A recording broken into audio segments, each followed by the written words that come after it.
पूर्वोत्तर भारत में ब्रह्मपुत्र और बराक नदी घाटियों के साथ पूर्वी हिमालय के दक्षिण में स्थित एक राज्य है असम।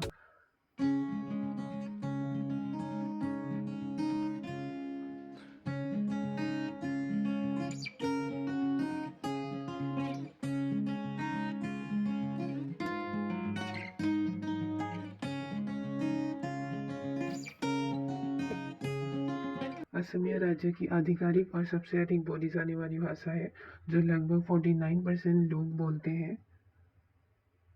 बता दें, असम का क्षेत्रफल 78,438 किलोमीटर स्क्वायर है, जो क्षेत्रफल के दृष्टिकोण से भारत का 17वां सबसे बड़ा राज्य है, जिसकी सीमा सभी पूर्वोत्तर राज्यों से मिलती है और इसकी अंतर्राष्ट्रीय सीमा भूटान, बांग्लादेश और म्यांमार से मिलती है। 31.2 मिलियन यानी कि 3.09 करोड़ आबादी के साथ असम भारत का 15th सबसे अधिक आबादी वाला राज्य है। असम का पुराना नाम था प्रागज्योतिषपुर। सामान्य रूप से माना जाता है कि असम नाम संस्कृत से लिया गया है, जिसका शाब्दिक अर्थ है वो भूमि जो समतल नहीं है। कुछ लोगों की मान्यता है कि असम संस्कृत के शब्द असम अथवा असमा से लिया गया है। कुछ विद्वानों का मानना है कि असम शब्द संस्कृत के असोमा शब्द से लिया गया है, जिसका अर्थ है अनुपम अथवा अद्वितीय।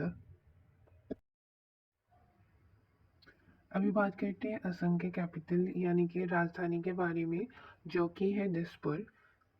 पहले असम की जो राजधानी थी वो थी शिलोंग, बट मेघालय राज्य के गठन के बाद शिलोंग मेघालय के हिस्से में आ गया। दिसपुर के दक्षिण प्रांत में पौराणिक वशिष्ठ मंदिर और शंकरदेव कला क्षेत्र स्थित है। अब बात करते हैं असम की चाय के बारे में। असम राज्य उत्पादन के हिसाब से दुनिया का सबसे बड़ा चाय उगाने वाला क्षेत्र है।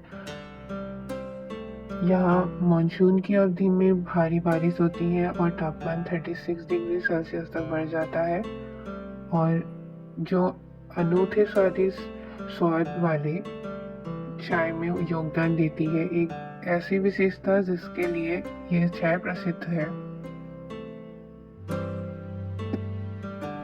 असम के डिब्रूगढ़ में पाई जाने वाली या फिर उगाई जाने वाली एक चाय है गोल्डन टी,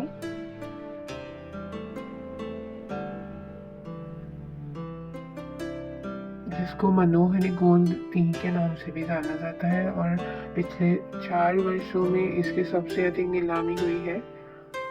ये एक विशेष क्लोन के साथ बनाया जाता है, जो कि शरीर के लिए भी बहुत अच्छी मानी जाती है। असम के जो लोग हैं उनका जातीय मूल मंगोलियन जनजातियों से सीधे ताल्लुक रखते हैं। असम के सबसे पहले निवासी संभवतः ऑस्ट्रिक नस्ल के थे। इन्हें प्रोतो एस्ट्रोलॉइड कहा जाता है। ऑस्ट्रिक लोगों के बाद मंगोलियत असम में प्रविष्ट हुए मंगोलियत लोगों में से बोरो जनजाति आई और शुरू में ही ब्रह्मपुत्र घाटी में आकर बस गए। जब 13वीं शताब्दी में अहोम आए, तब कछारी और चूतिया पूर्वी असम के एक बड़े भाग पर शासन कर रहे थे। उसके बाद आर्य आए, जो बहुत पहले ब्रह्मपुत्र घाटी में स्थापित हो गए थे। असम के निवासियों को 3 श्रेणियों में विभाजित किया जा सकता है, अर्थात जनजातीय जनसंख्या, गैर जनजातीय जनसंख्या और अनुसूचित जातियां।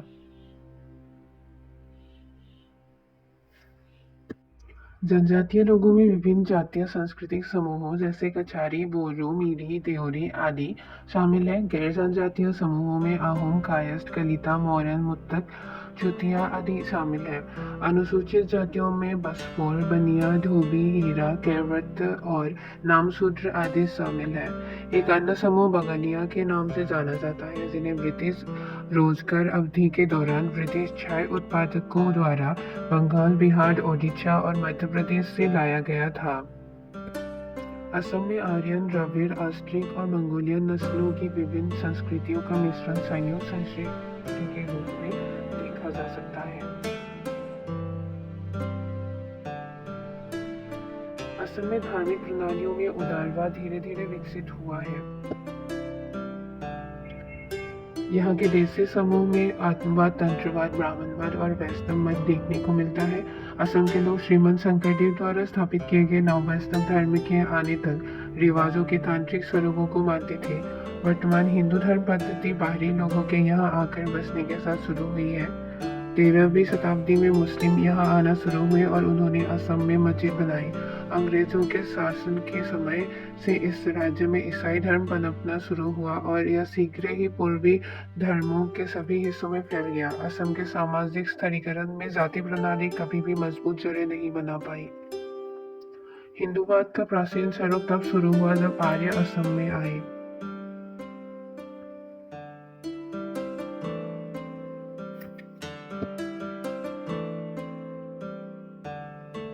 बात करते हैं असम की अर्थव्यवस्था के बारे में। राज्य का लगभग 63% कार्यबल कृषि और संबंधित गतिविधियों में संलग्न है। असम के चाय के बागानों में देश के आधे से ज्यादा चाय का उत्पादन होता है और यह विश्व के संपूर्ण चाय उत्पादन का लगभग छठा हिस्सा है। खनिज तेल के उत्पादन के संबंध में असम की अद्वितीय स्थिति है। कोयला, चूना, पत्थर, डोरडम्या, मिट्टी, डोलमाइट और प्राकृतिक गैस ऐसे खनिज हैं। असम की 3 तेल रिफाइनरी दिग्बोई, नुनमती और बोंगाईगांव में है और चौथी एक पेट्रो रसायन कॉम्प्लेक्स है जो नुमालीगढ़ में है। अतिरिक्त राज्य में चीनी, जूट, रेशम, कागज, प्लाईवुड निर्माण, चावल तथा तेल के मिलिंग के उद्योग भी है।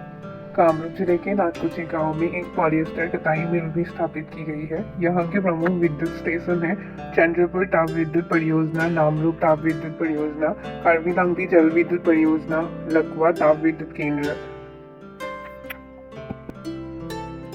अब बात करते हैं असम के त्योहारों के बारे में। असम में मनाए जाने वाला प्रमुख त्योहार है बिहू, भोगाली अथवा माघ बिहू, बंगाली अथवा बोहाग बिहू और कोंगाली अथवा काती बिहू, जिन्हें पूरे असम में सभी जाति, पंथ तथा धर्म के लोग मनाती हैं। अन्य त्योहार हैं वैशाखू, आदियाई लिगांग, बाइखू, रजनी कबरा और हरनी कबरा आदि, और अम्बुबासी मेला जो कि कामाख्या मंदिर का सर्वाधिक महत्वपूर्ण त्योहार है जो प्रतिवर्ष जून के मध्य में मनाया जाता है। जूनबिल मेला भी गुवाहाटी के पास आदि रोड में देखा जा सकता है। इसके अतिरिक्त असम के लोग जन्माष्टमी, दुर्गा पूजा, दिवाली, ईद, मुहर्रम, मीरा मिफी, वैष्णव संत श्रीमंत शंकर देव और श्री माधव देव की जयंती और बरसी भी मनाते हैं। असम के पर्यटन की बात करें तो ब्रह्मपुत्र नदी के तट पर स्थित गुवाहाटी सबसे तेजी से बढ़ने वाली भारतीय शहरों में से एक है। यह उत्तर पूर्व के कई अन्य स्थलों के साथ साथ एक शानदार पर्यटन केंद्र भी बन गया है। प्राचीन मंदिरों, वन्य जीव अभयारण्यों, ब्रह्मपुत्र की प्राकृतिक सुंदरता और इसकी अनूठी संस्कृति असम के बेहतरीन पर्यटन स्थलों में से इसे एक बनाती है। इस शहर में हर उम्र के लोगों के लिए कुछ न कुछ जरूर है, फिर चाहे आप परिवार वालों के साथ आए, एक शौकीन ट्रैवलर हो या फिर दोस्तों के साथ आए हो। माजुली माजुली एक हरे भरे पर्यावरण के अनुकूल ब्रह्मपुत्र नदी में एक प्राचीन और प्रदूषण मुक्त मीठे पानी का द्वीप है। 1250 वर्ग किलोमीटर के कुल क्षेत्रफल के साथ माजुली दुनिया का सबसे बड़ा नदी द्वीप है और दुनिया भर से पर्यटकों को आकर्षित करता है। माजुली को असम की सांस्कृतिक राजधानी भी कहा जाता है। 26 जून 2016 के दिन माजुली को जिले का दर्जा दिया गया है। अब बात करते हैं डिब्रूगढ़ की। गुवाहाटी से 439 किलोमीटर की दूरी पर स्थित डिब्रूगढ़ असम का सबसे बड़ा शहर है। उत्तर पूर्व भारत के संचार और औद्योगिक केंद्र के रूप में उभरता हुआ डिब्रूगढ़ पर्यटकों के बीच तेजी से लोकप्रियता हासिल कर रहा है। डिब्रू नदी के नाम पर यह असम का सबसे बड़ा शहर है और अन्य शहरों और कस्बों से अच्छी तरह से जुड़ा हुआ है। शिवसागर दिखो नदी के किनारे पर लगभग 380 किलोमीटर गुवाहाटी के पूर्व में और जोरहाट के 60 किलोमीटर पूर्व में एक छोटा पर अनोखा नगर शिवसागर बचा हुआ है। एक समय पर शिवसागर वह क्षेत्र हुआ करता था जहां से आहोम के महान राजाओं ने 4 शताब्दियों से भी अधिक काल शासन किया था, जिसके बाद वे वर्मियों के हाथों पराजित हुए और अंत में इस क्षेत्र पर अंग्रेजों ने कब्जा कर लिया। उस समय इस क्षेत्र को रंगपुर के नाम से जाना जाता था। इस पूरे शहर में यहाँ-वहाँ स्मारकों के समूह बिखरे हुए हैं। इसका कारण ये है कि एक के बाद एक राजाओं ने अपने अनुसार राज्य को विभिन्न स्थानों पर स्थानांतरित किया था, लेकिन आज उनमें से अधिकतर स्मारक शिवसागर का भाग बन चुके हैं। कामाख्या मंदिर। कामाख्या मंदिर की वर्तमान संरचना नीलछन के प्रकार का कहा जाता है। कामाख्या मंदिर तक पहुंचने के लिए आप गुवाहाटी के किसी भी हिस्से से एक ऑटो रिक्शा या टैक्सी किराए पे ले सकते हैं। सुआलकुची। यदि आप असम में घूमने के लिए एक अलग जगह की तलाश कर रहे हैं तो सुआलकुची वह जगह है। सुआलकुची को बुनकर के गांव के रूप में जाना जाता है और यह राज्य में सबसे अच्छे प्रकार के रेशम के उत्पादन के लिए प्रसिद्ध है। इस खूबसूरत गांव में पहुंचने के बाद आपको बांस और मिट्टी के बने कई घर मिल जाएंगे।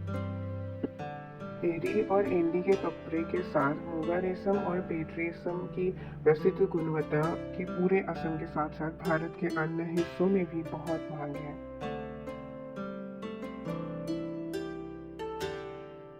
उमानंदा। हिंदू पौराणिक कथाओं के अनुसार यह वह स्थान है जहाँ भगवान कामदेव, जिन्हें प्रेम के देवता के रूप में भी जाना जाता है, उनको भगवान शिव की तीसरी आंख से जलकर राख होना पड़ा था जब उन्होंने भगवान शिव के ध्यान को बाधित करने की कोशिश की थी।